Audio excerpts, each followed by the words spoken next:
Hello, hope all is well. So I thought today we'd do something a little bit different, and that is checking out a friend of mine's rig setup for his band. So this is Ben. He plays guitar in Parity and also Sublind, and he also happens to be head of sound and video at the local Escher Theater here in Luxembourg.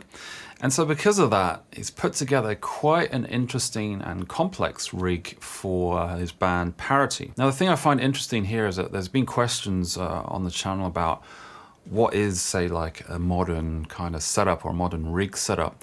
Because more and more you won't see cabs, amps and things like that on stage, and it's simply like people with wireless units and they're playing guitar through typically digital modelers that are somewhere on stage, and there's usually some kind of in-ear system going on. So there's an in-ear rack, there's lights going on stage and things like that. But how does all of that work? How does that all sync up really well so that you get this really kind of high intensity kind of live performance with a lot of stuff going on? I thought talking to Ben and checking out the system that he put together would be a really good way of showing this. Now this is quite a long video, but I thought it best to keep all the sorts of details in. So if you have questions about setup, rig setup, the logic session, how the Midi changes are going out, how the lights are being controlled, how there have been changes. Hopefully I answered most of those thanks to Ben in this video. Should you have any extra questions, of course, please leave a comment below. Either myself or Ben will answer that to the best of my ability, because I think he'll be watching this. And finally, if you like this kind of content, I'd really appreciate a like, comment, subscribe below, as it really helps the channel out. Thanks. So this is, I would say, the famous rack of doom. There's a lot of stuff that we're going to get into here, but I guess we'll start. What's the first thing you do when you plug in the laptop before you start everything else? When you plug in the laptop, you've powered stuff on. What do you do on the laptop to make sure that your session has started?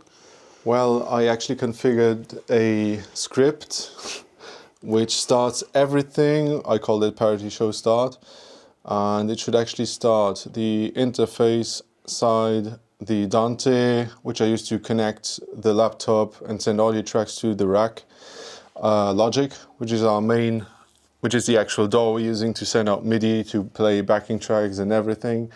Oracle X is for MIDI, so I can send MIDI over an RJ45, so network. And Mapper because we use Astera Lights with 16 pixels, and yeah. We also use them for video content that we had at our release show. So let's look at the guitar tones, or what are you using to get them, and also the connections. I have the Quad Cortex in this nice housing. Nice housing, yeah. I have one spare for like the knobs and everything. I disconnected the tone knob, so I don't turn up the volume or turn it down when I'm from the output 1 and 2. Okay. Because when I'm moving it in my backpack, or if I put it in the rack and it just turns down just a little bit. Just a slight bit, yeah. It is different in the in-ears and everything. Yeah, of course. But Neural actually did that. You can actually switch it off for all of the sends, or any one you wish. That's really cool. So how have you hooked these up? Obviously you've got this really nice kind of like patch bay just above it. Yeah, it's actually a really small patch bay, like half rack. I think I just cut this one off. Yeah. And yeah, because I wanted to put my guitar wireless unit, the GLXD, next to it. I have power, I have a backup jack, I have MIDI going in because we are switching everything from the laptop, so we don't have to tap dance on stage and don't have to press anything. XLR outs to go to our rack, and also for front of house, and I have the same thing down here in the rack to with a split. Okay, are you sending out mono? So you've got 2 mono signals that are going out, or are you? Usually we're using mono. For the release show we use stereo, and if we have our technician with us we might use stereo, but in most cases it doesn't make much sense to actually use it in stereo, only for like the effects. Okay, is this spare jack, so if something happens to your wireless you can hook a cable into there, or that's okay? Because in the Quad Cortex I have configured it that the input is 1 and 2, so it gets signal from both inputs, and if I just if my wireless would not work, I would connect the jack here and use it as a backup. So basically you've got redundancy Yeah. solutions for like pretty much everything. Yeah. All right. Paranoia and stuff. Paranoia, yeah, I totally get it, totally get it. He's using the Helix for his bass sound, but the start of his actual signal chain is from the bass to the wireless, from the wireless to our other guitar player's Quad Cortex, which does the pitch changes because we're only using one guitar, or in his case, one bass, and it changes the pitch and transposes it for each song. I guess we'll start at the top here. So we've got the 4 wireless units. I guess that's probably the easiest thing to understand here. So those are for your in-ear monitors. So it's the wireless packs, I guess. Yeah, so actually the Furman is really, really important because I don't want to have as well. Yeah. like this electricity surge is going through the rack and destroying something. This one is not that expensive, and I think it actually saves you a lot of money if something were to happen. The patch bay is just a patch bay, and as you said, the Shures are the in-ears. We're using in-ears in stereo because for me it doesn't make too much sense to have mono in-ears because you don't have the separation, and you cannot put that much into your mix because it's going to be over-flooded. Yeah. No, I totally agree. Like when we moved to a stereo in-ear mix, I think that was the biggest, because we were using mono, it was the biggest upgrade that we did by far. Like it just transformed how we could hear things and how things would work. That was really good. So just a question here on this like patch bay that you have at the top.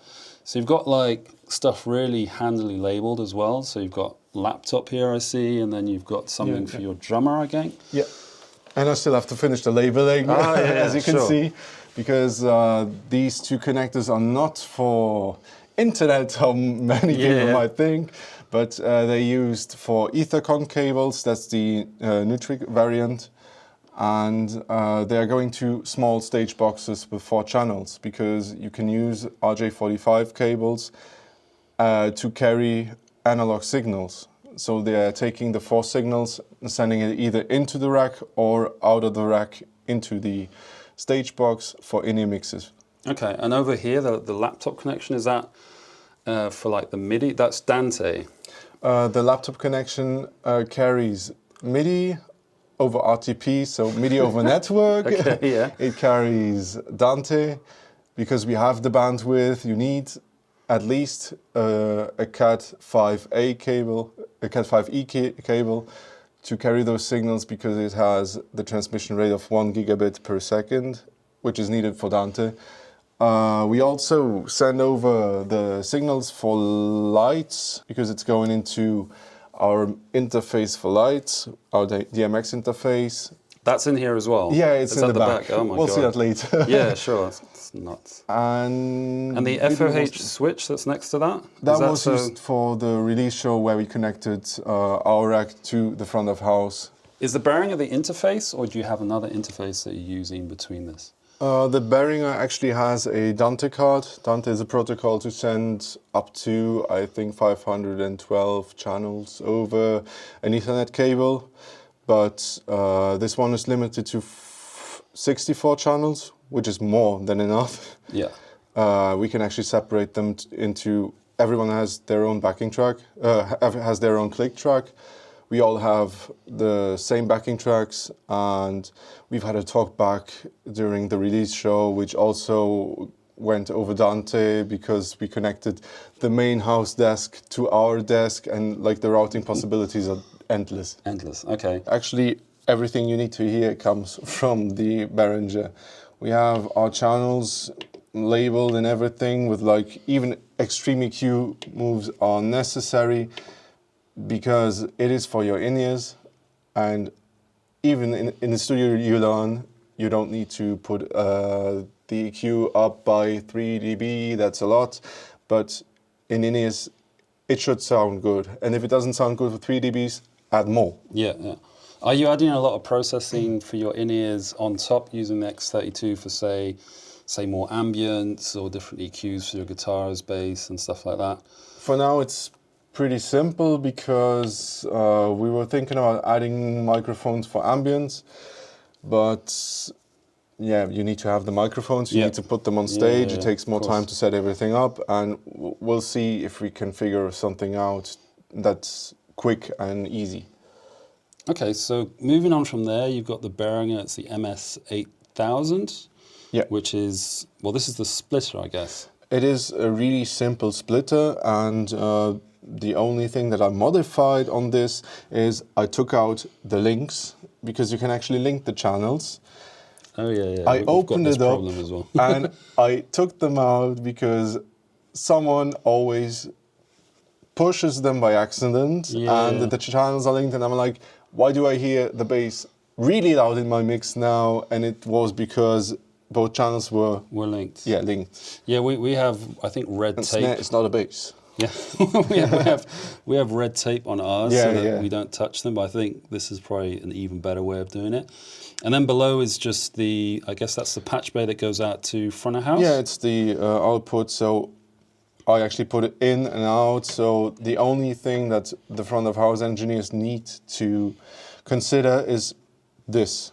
The trigger, they get trigger from us, they get the bass, the guitars, vocals, backing vocals, and the samples, which we're going to use to record some stuff later. Okay.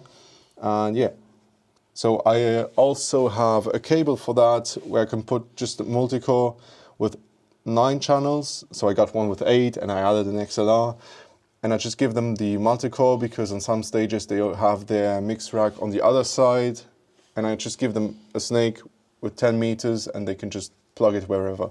Okay, great. I noticed there's no, apart from the kick and the snare, you don't have drums that say mic'd and then routed into your IAM rack and then sent out, which some people do, but I guess you have a different way of processing the drums or having the drums in your in-ears, or you don't have drums in your in-ears?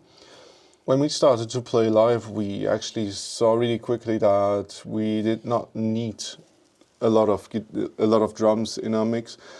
Our drummer, he likes to have the kick, obviously. I also like to have the kick pretty loud in my mix, but snare is really loud in the room. You can actually hear it, and if not, I sometimes get distracted by having a snare in my in-ears. So I'm used to playing with click and kick, and yeah, but we might change the snare mic to have one ambient mic, maybe to get cymbals and just to feel more live. Yeah, in the room. Yeah, ambience mics. Cool. And at the bottom here, you've got, what is this? It's the iConnectivity. Yeah, mioXL. All right. It is a Midi interface, but a fancy one, and rack mountable. You can actually get Midi in and out from this, and it has 4 ins and 4 outs on the front. No, it has 2 ins and 6 outs on the front, and many more on the back. I think 8 and 8. Okay. And because we're using lots of Midi, this was a safe invest because I know that it's working. Yeah. Once you figure out how it works, which is kind of a hassle, but it will work later on. And everything's sent over one cable. That's why I only have to connect one RJ45. And this is also integrated, I see that. So so your laptop's USB. Connecting to this. Sorry, it's connecting to the Mio. It's also connecting to the X32. Yeah. There's Dante going on. Yeah. And then lights and everything. And All right. That's only a small part of the whole thing. Yeah. And the bottom, that's just a rack tray? It's a small drawer to keep stuff organized.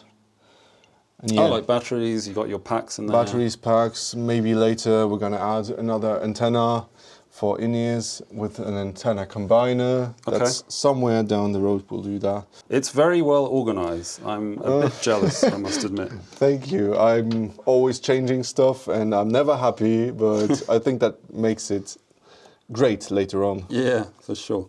All right, let's have a look at the other side of the rack. Okay, so this is, the back of the rig, stuff that people won't usually see. Yeah. And it's it's a lot of cables. Yeah, it's actually the 8 XLR cables that come from the MS8000, the Behringer splitter. Most of them go directly into the X32.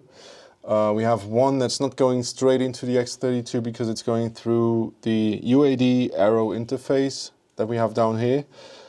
And I still need to figure out how I'm gonna wire that so I don't have to connect 2 cables. All right. We'll see. So what is the UAD interface doing, or how have you hooked this up, and what are you using it for specifically? Well, the UAD is used because if you play small venues, or in some cases the sound technician doesn't know how the voice of the singer actually behaves, we took that all out of the equation with having this small interface, which I had at home and I don't need it for now, so I put it into the rack.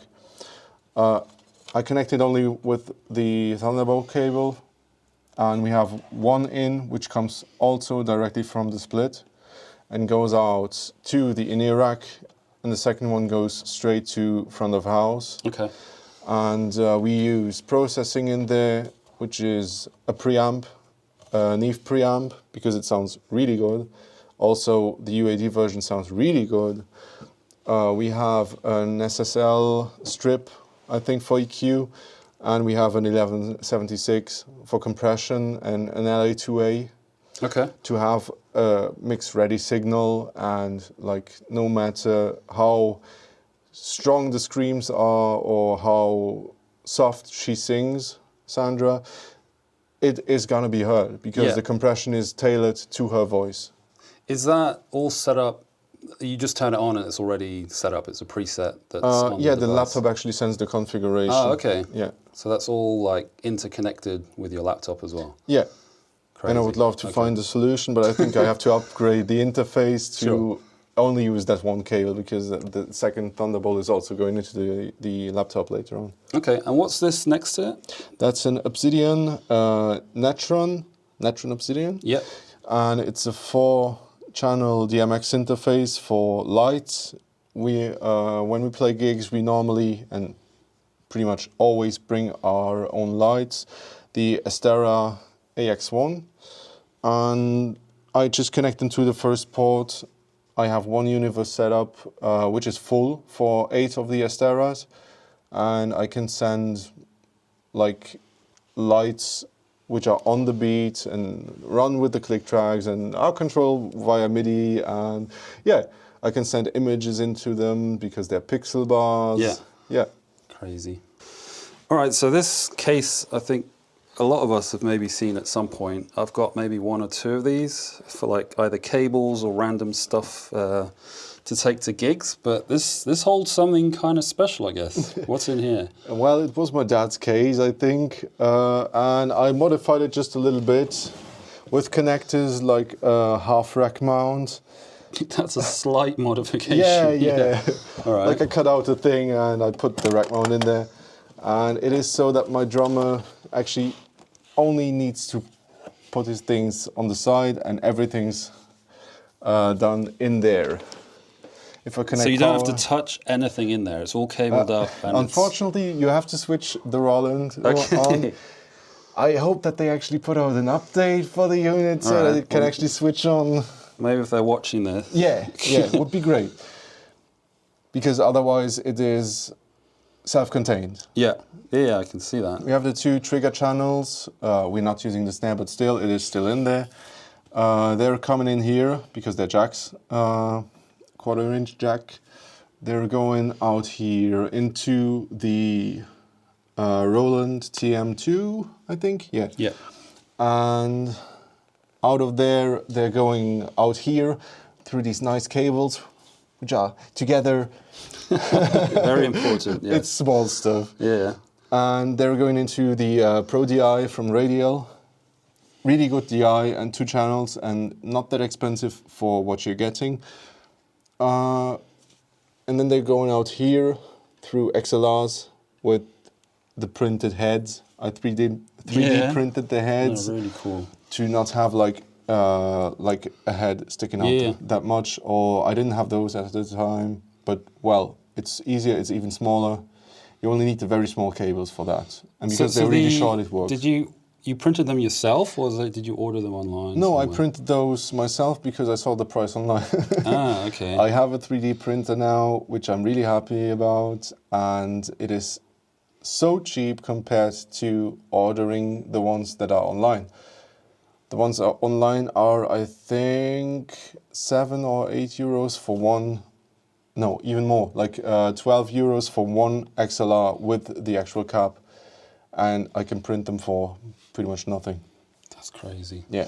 Okay, so this, I guess this thing is the Cat 5 or Cat 7 or whatever. It's the the Ethernet connection for 4 XLRs. Yeah, because Okay. you have 8 individual cables in the RJ45 or CAT cable, and they can be used. They are mostly used for digital signals, for an internet connection for most people, but you can actually send analog signals through these cables, and with eight single cables you can send out 4 channels. However, I modified this Of course. with everything, yeah, as with everything. Yeah. And I changed them to have 2 inputs and 2 outputs, so Okay. that I can only connect one Ethercon cable, and I'm sending kick and snare to the rack, Yeah. and from the rack I'm sending back in-ears left and right, and which go to a stereo jack, and he just connects the stereo jack extension and Okay. plugs his in-ears in there. That's really handy. So he's got this next to, on the Next floor to his somewhere, next drums, to the drums. yeah. Okay. We also have a Midi cable which goes to the Roland TM2. We used that one for a few shows to send out Midi snare bombs. So we connected Midi to have Okay. at certain sections in songs to have snare bombs, but the downside is you have to send out a snare signal, a snare trigger signal all the time, because otherwise it's going to be different from the volume. Yeah. So is that a guitar in there, or is that something else? This is like Astera is written on there. It is a really, really sturdy case, but it is for the lights that we're using. Okay. And I got them second hand, as you can see on the case. We have not played that many shows with them. Okay. But yeah. And Crazy. it All right. is a custom case, I think, from the Astera guys. They have a few iterations, and this is an older one. But yeah, we have 8 Asteras. We're using 6 right now with the charging bay, with like all of these small. So what was an Astera, just so people know what, like, they're like neon or RGB light tubes? Well, the Asteras, you see them everywhere. They come from film, and they're integrated into all of the YouTube videos you see, because most people use them as background lights. Yeah. Still used in film, and used a lot on stage. I've seen Future Pilots, for example, they use them for some time. I think Sleep Token used them for some time, but they switched to bigger ones. Done this. Yeah. Yeah, because like they got bigger and the lights got bigger. Yep, and the budget's got bigger as well. Yeah, and it's pretty Crazy. easy because they're wireless units. And they don't weigh anything at all. You just screw this on, and you put them on stage, and you're ready to go. Okay, so that's like that's the stand basically. Yeah, it's a stand to put on the floor. Yeah. All right, and you just screw that in, and then you hook them up. Yeah, exactly. Because we also have. We don't have it yet, but I will put it in. We have the box that sends the signal to the Astera Lights. Okay. So that's all right. Oh, it's charged. It's charged. All right. For once. Yeah. It's this small box, the Art7 box from Astera. Yeah. Which looks beat up. I got it Looks like like an in-ear thing. Yeah, but it sends out DMX, which destroys audio wireless signals, but it was fine for now. All right. We didn't have any problems with that. Okay. And you can go in with DMX there, and it powers via USB, but it also has a battery. Okay, cool.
So how many tracks are you using for, say, MIDI commands? Are they being sent out to, I guess, the 3 devices, the Helix and then 2 Quad Cortex?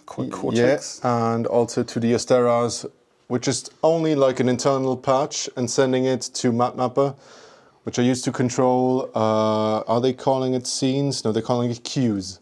So I'm sending out white and the light turns white. If I'm sending out the flicker scene, they flicker. And yeah, red cloud, that's a wrong name, but red lines, yeah. I can send all that to the pixel bars, and you can actually, that way you can actually see the image in the pixel bars, which gets distorted live because they're separated on stage. Yeah, they're further apart. Yeah. Okay, cool. And that's a separate track that's within Logic as well? Yeah, that's this one, and as you can see, there are many, many changes here, because I'm switching scenes quite frequently during a song, as for example,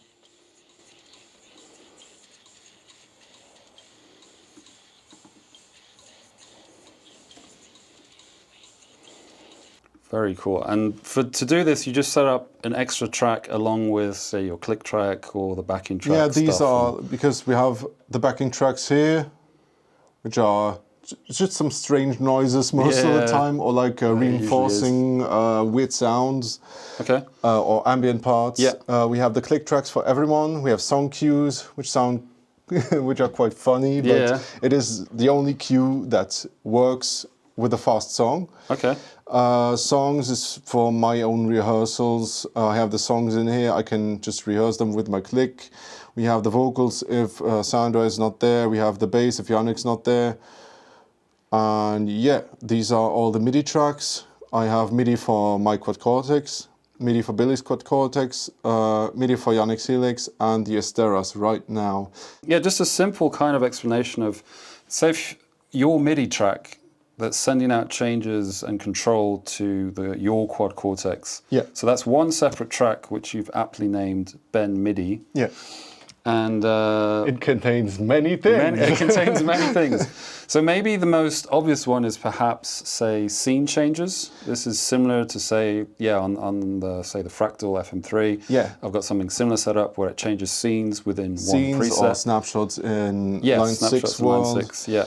And these are set, it is quite strange because these are all drawn in, like the notes for the lights, but for all the changes I use the bars, basically. Yeah, the automation actually. Yeah. Which is because I'm not 100% sure if the other thing works.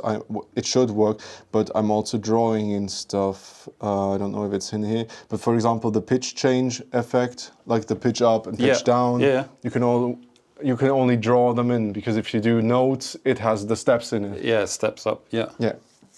So for example, the first thing I have is a program change. For every song, I'm sending a program change. This is number 2, for example, for our song Togetherness. The other song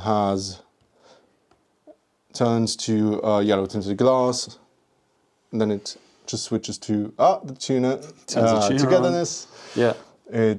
And goes through all of the set by changing presets. And so basically, when a set starts, like you start your set and it's programmed for, I don't know, 30, 35, 45 minutes or something like that. And you know exactly what's going to happen, and you don't have to do anything else. Like, there's no, tap dancing, or you don't have to think about it. I've taken many things from Misha, I think, where he said, like, when you automate your MIDI, you're free in that way. You don't have to tap dance. If you have the Evertune, you don't have to worry about tuning. And like everything I can do to have a show go through, and me being on stage enjoying the show actually, and not thinking about, I need to switch this pedal now, does this work, does it not work? And if everything's set up and it works, it's the best feeling you can get, because you don't have to think, is my guitar staying in tune and everything. Yeah. No, I think the Evertune makes a huge difference if you don't have to think about tuning between songs, especially if there's a very short gap it is so strange. I cannot play other guitars anymore, and for my other band, I'm using a Floyd style bridge, and it is really hard not to tweak all the time because your hearing gets better because you know how the guitar should sound. Of course. And if it's slightly out of tune, you Intonation fiddle and around. stuff. Yeah, I know what you mean. So could we perhaps just look at one of the sections where it's doing quick changes? I think there's a part where it turns the noise gate on and off. So is that just to completely do like, clean cuts?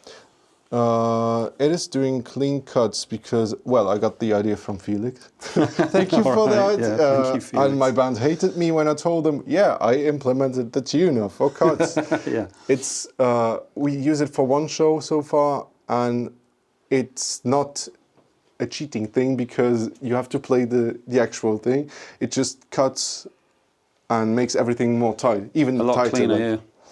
And this, for example, does it to the guitar.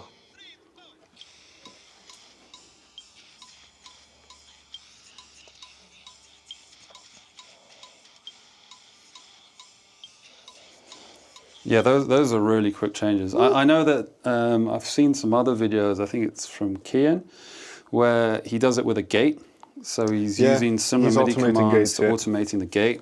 And this is just, I guess, a simpler way of getting an extremely, because I mean, this is better than a gate. It just lets nothing through. The thing with the Quad Cortex is that which I hope that they change in the future, you only have like a limited number of MIDI CCs. Yeah. And I'm coming from Fractal, and I've had my XFX too, and I still love it. But this is like lightweight and really, really easy to change stuff on the go and everything. Yeah. And the pitch shifter is like the transpose function is the best there is for now. For me. And with the Fractal XFX 2, you could actually use all the parameters on your effects pedals or the amps or the bias to get MIDI commands and send them through that. And unfortunately, Quad Cortex so far only has 2 slots for theoretical expression pedals, which I'm using, and that's why I have different patches for every song, because I'm changing those around. Sure. For one song, it's doing like a sweep up for the EQ. For the other, it's doing an automation with the pitch shift and lots of stuff like that. Could you perhaps show like a track where you're doing, say, the pitch shift that's going up? I think, we filmed part of that before. Yeah, sure. But you could just show it again with the track. What it's doing, yeah. Yeah. So for example, in this song, the new song, it's channel 1, for example. I know some of them by heart because I'm changing them all the time. And this is doing, like, for example, it's doing a pitch up. It's a theoretical expression pedal. And if I find it... So this is just automation that you've drawn in, essentially. Sort of like if you've recorded a track and you want to draw an automation for like an expression thing, it's exactly the same thing. And here you can actually see in the whammy block, I'm using the whammy block for pitch ups and downs and not the transpose. And it's assigned to the first expression pedal, X1. And if I go through the track and play the song,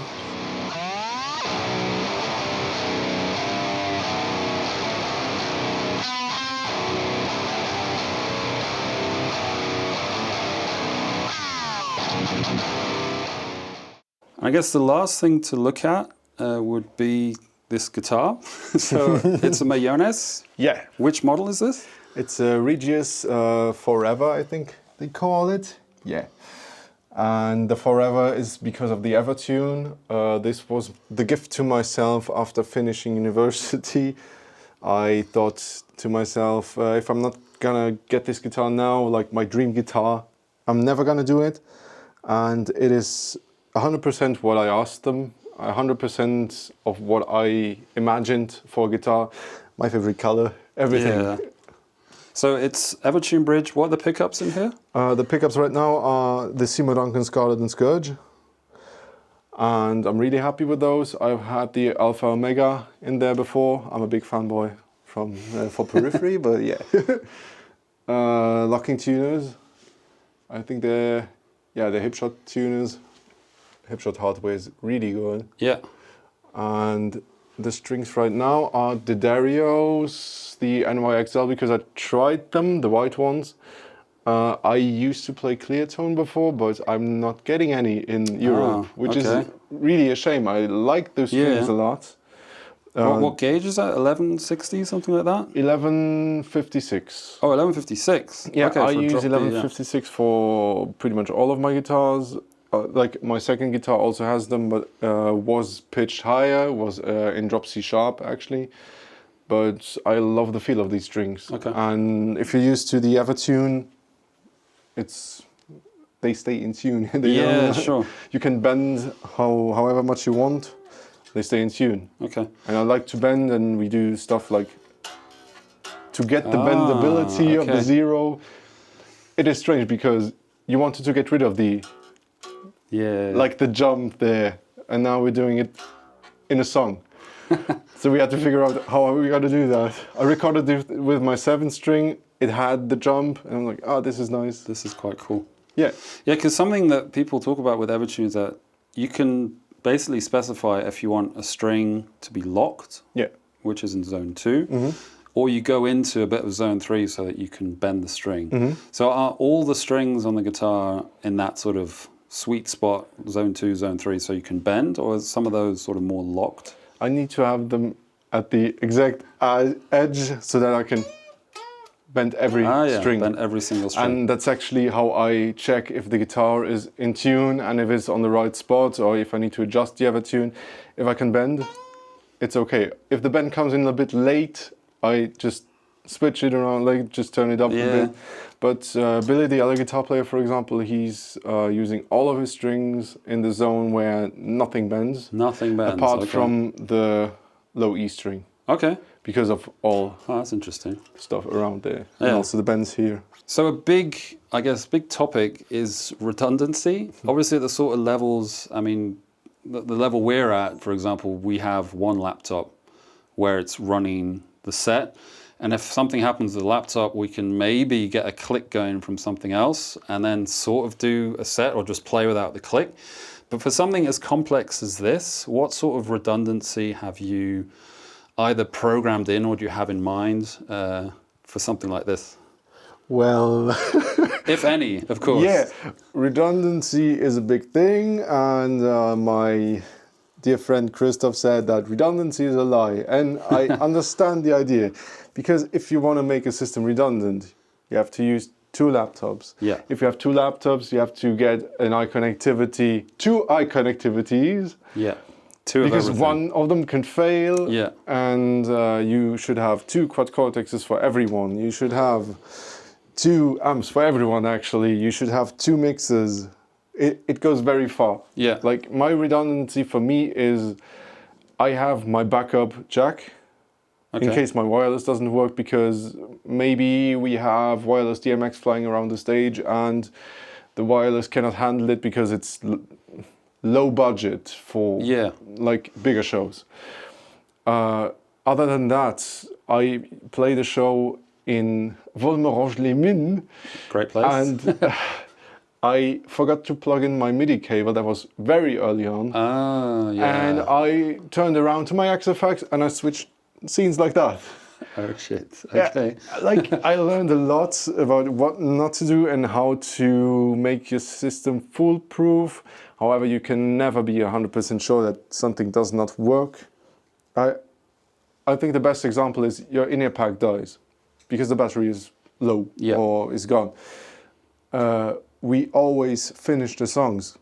We only hear the drums, and if we, like, I don't hear myself and nobody actually noticed that my in-ears were off. Yeah. We practice the case of not having a click, of not having a backing track. Okay, all right, that's interesting. Because that's the best thing you can do. You can just play the show, finish the song at least, or if you have a string that's actually broken, you finish the song and then you switch to your backup guitar. I have a backup guitar. Sure. And that's why I put both of my guitars that I take with me on gigs, which is only one, and the backup, to the same tuning, so that the quad cortex can actually transpose it to the right note. can do both. Okay, that makes sense. Before that, we had one in drop B and one in drop C sharp. Yeah. But what if one string breaks? Of course. So you would actually need to take 4 guitars. Yeah. Same story there. No, it makes sense. I mean, the way I think about it is the ideal backup is one that you never have to use. Yeah. You know, everything just works. And I can see the amount of effort you've gone into here with just I know the cabling alone, It's only everything because labeled and stuff everything set didn't up. work. Like, Yeah. there were so many things in this rack and also before that did not work, and I had to figure out how can I make it better and how can I improve and what do I need to improve it? Is it possible? Is it financially possible? Because the sky is the limit. Like, I'm a sound engineer and I know what I'm putting together and I know what the really expensive stuff is, but do you need it now? You might need it later. Can you rent it? And this is a system that we put a lot of work and a lot of money, obviously, into. But it is a system that actually works. I'm thinking about the Dream Theater thing where he told Misha, you should sort your shit out and have a backup laptop. A backup laptop is a good thing, and we're thinking about that right now. But you have to connect it to the same network. Of course. Have the same softwares and everything. Yeah. But that's something we're definitely thinking about, especially if we're going on a small tour or something. Yeah, of course. Yeah, it's one of the things I've sort of mentioned as well, in that we're more and more reliant on, say, less units, if that makes sense. So say on, well, I'll show my age, but say back in the day, but you also play gigs with, say, tube amps and things like that. Yeah. You're playing with other bands that have amps and cabs. If something happens to your amp, you can borrow someone else's amp. You play through a cab, it's mic'd up. You can play the gig. There wasn't necessarily a click track, so you're just playing to like a loud drummer in the room. Yeah. So it all kind of works. But these days, everything is so dialed in, even like your preset, the sound of your preset, how it works with each song, that it makes things like the only real way of like redundancy, as we said, was to have two of everything. Yeah. So even like in a crazy kind of setup, you'd have 2 copies of this rack. Yeah. Which is just nobody can actually afford that. No, of course, which is just insane to think about. So are there things that you're thinking of upgrading, as crazy as that sounds? I mean, this works great, but are there certain things that you're like, oh, maybe this would make this easier or better and easier in the future? It really depends, because like the gift that I get from my job is also my curse. I see like lots of really high-end gear. We've just gotten a new Allen and Heath console, and like the SQ rack is also like a step up from this one, for example. But the question is always, and my bandmates they actually drag me back. They say, "Do we need this now?" And it's always a thing of how much does it actually benefit the whole band, and what does it improve? Yeah. Like further down the road, I think probably we will change the mixer, but right now it works. Yeah, of course. But do you think of, say, different production elements as well? Is because the Asteras work really well, and it means that you're very flexible with playing different size venues as well with like a familiar setup. But say different production elements. I know that you have a certain amount of Asteras, but are there certain other things that you'd like to add to, say, your setup to improve things or make things bigger, as it were? Well, for the Asteras, they are working great, and if they don't work, you can just say, okay, look at the time. You still have some time to figure it out. If you don't have the time, we're not using them today. And that's, it's part of our image on stage, let's say, and we also use them in our music videos. It is kind of another identity thing, but if it doesn't work, just leave it and play the gig. Yeah. And to add things, always. I think about adding stuff. Obviously, like the iConnectivity interface is great because you can have the redundancy with the 2 laptops connected to it, for example. But it's always a matter of, I can connect 2 laptops. Oh, but I only have 8 tracks. I might need more. The sky is the limit. Yeah. And Astera's lights, I go to gigs, I see lights that are really cool, like the pixel strobes, the sonic strobe, I think is the name. They're really cool, but it's an identity change, and in that case you don't use the Asteras anymore. Maybe it's always talking about this stuff, the identity, also with people that are like our light technician. I would ask her, what do you think of this setup? What do I need to change to implement that?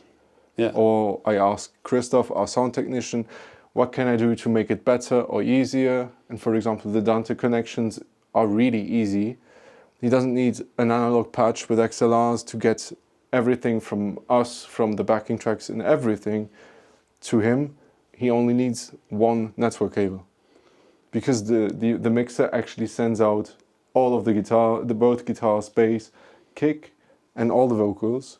So less cables, less time spent putting everything on stage, and more time playing. Yeah, that's. I think that's the important part. I think that a lot of this production stuff, and when all of that works, and the only thing you have to concentrate on is just playing and your performance per se on It's stage. a means to an end. Yeah. You have the goal, and this accomplishes it without me being on stage. Oh my God, this doesn't work. Of course. Which was the case back in the day. So I had one last question, and that's regarding setting up your presets. So more specifically for you, like your guitar tone, because of like this kind of complex setup where you have the tracks and you've got everything that's kind of mixed in, how do you go about mixing your guitar tone? And was that the guitar tone that was used to record your album, say on a new song?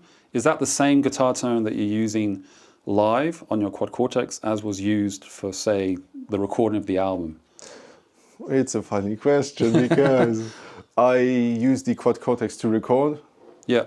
But for my monitoring, and because I know the sound, I love the sound and I love the feel.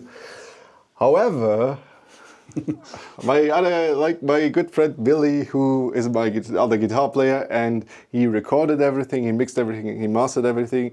He switched out guitars during the process. Okay. Like he switched out the track. He didn't switch out the tracks, but he reamped the DIs into, is it Tone 4? No, the STL. Oh, SL guitar, Tone Hub. SL Tone Hub. Yeah. No, I think it's the Tone Hub. JST. Oh, JST. Tone Forge. Tone Forge, yeah. Yeah. So Very many similar out there names. now. Yeah. But I think he swapped it for that, and he blended in some of the sound. But the main, if he even did that, Sure. he might have told me, but Okay. I'm not sure. But how does that process afterwards, like, because these are things that you probably set up as well while you were like rehearsing the songs together, if that makes Not sense? at all. Okay. Not at all, because I did the patches at home, because I'm comfortable playing the guitar. I can listen to it for hours and hours and check everything, but I'm always tweaking the presets. And if you have so many presets, it's getting harder. Yeah. But still, the base of my tone stays the same, has been the same since the Axe-Fx days, because this amp here is actually Parity Friedman. It's called Parity Friedman. It's a capture of my Axe-Fx sound. I love that sound. Tesseract do that as well? They might have. Yeah. And now I'm thinking about, okay, I have this and I have the Fortin Nameless in parallel. I could actually just sum them into one capture. I don't know how it sounds. We'll try that. But it's the best of both worlds for like my sound, like the essence, and still getting like the bolts and like the depth of the Nameless. So do you look for, when you're trying out like different amps in something like this, do you look first for, say, the attack of the note and how it feels? Or is it more of the general kind of vibe? You know straight away, okay, this is something that will work for me just because of the first note that you play and how that feels. It's not really often the case that I start from scratch. I mostly take my template or the one that I have and I tweak it. I added like the compressor as a multiband compressor, which is also a shame that they don't have a multiband compressor in there yet for the palm mutes. And the other thing is like the graphic EQ does a lot. I have this graphic EQ on only like the dirty channel, like the overdriven channel. Okay. But I also have a general graphic EQ, if I can find it. Very responsive. Oh my God. Okay. Global EQ. There I have a high pass, which is pretty low here because it's a song in drop G. Yeah. But it's higher for the other. No, this one is not. I have 74. another EQ in the other patches where the song is in drop B or drop C sharp, where it goes higher. These are the nasty frequencies that I moved right now. This is to carve out a bit of space for vocals. Not too much, but a bit. this is like a nasty 3K. Yeah, like a whistle frequency Yeah. sort of thing. And Billy always tells me like, oh, your sound is too bright. And Yeah, this sure. is a really, really generous cut at 14K, 14K. which is quite high, like, but quite low. Quite low, yeah, sure. But still, yeah. There was also one story where I had the X32, and in the X32 I put an EQ on all of the in-ears, the wireless in-ears. Yeah. I just saw a video about that. I don't know who actually did the video, but I'm cutting everything after 15K, just below, because the pilot tone from the Shures is 15K. All right. And they only deliver up to 15K. Yeah, So well, you that don't. makes sense. They deliver up to There's no 15K. use to have that. Yeah. Get rid of those and have a cleaner signal. And also, I'm not using the frequencies below 34 hertz. Yeah. So I might even roll that up a bit. But yeah, just to have like a cleaner signal in general. However, for my drummer, he doesn't have any EQ because he's using wired in-ears. Wired in-ears, Yeah. okay. And yeah, finally with Parity, you released an album recently, is that right? Yeah, we released a zero-sum game in April. April this year. It's long ago for me. yeah, sure. But yeah, it was, for me, it was the best experience at Rock Hall, and we were supported by so many people and all of our technicians, our friends who helped out with the event. And the album is online. You can stream it everywhere. We have some gigs planned, nothing confirmed yet. Maybe a small tour for a few days through Europe, because we'd love to play shows in Germany, France, Belgium, the Netherlands, because we know the scene for modern metal is pretty big in Germany most of all. Yeah. And also like all the other places. You've played some pretty big gigs in Luxembourg, and now it's a case of like, exporting the band abroad. So hopefully more people, even watching this, can check out your band, like stream it online and check out your latest videos and stuff, and see what you're doing. Perfect, thank you. Thanks very much for your time. Thank you. And hope to see you again soon.